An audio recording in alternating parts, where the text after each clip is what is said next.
Τι είναι αυτό? Ένα σπουργίτη.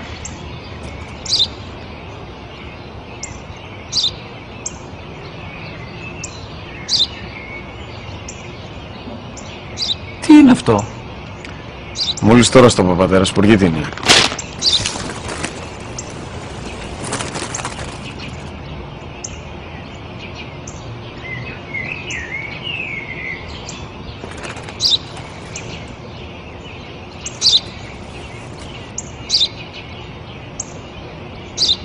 Τι είναι αυτό? Ένα σπουργίτη είναι, πατέρα. Ένα σπουργίτη. Σπου-γι-τι!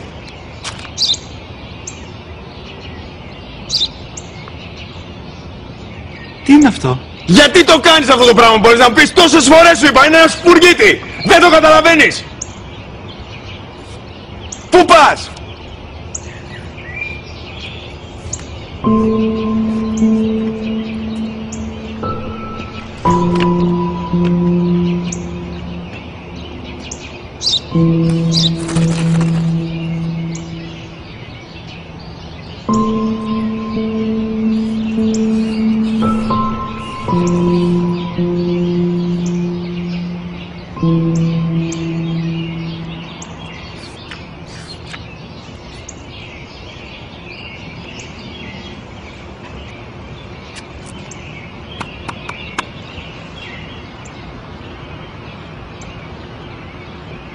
Δυνατά.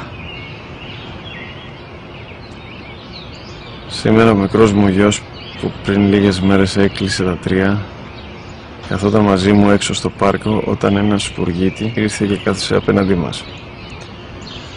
Ο γιος μου με ρώτησε 21 φορές τι ήταν αυτό και το απάντησα και τις 21 φορές ότι ήταν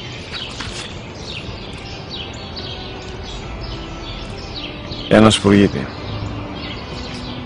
Τον αγκάλιασα τρυφερά και τις 21 φορές που μου έκανε την ίδια ερώτηση ξανά και ξανά, χωρίς να εκνευριστώ, νιώθοντας στοργή για το αθώο μου αγοράκι.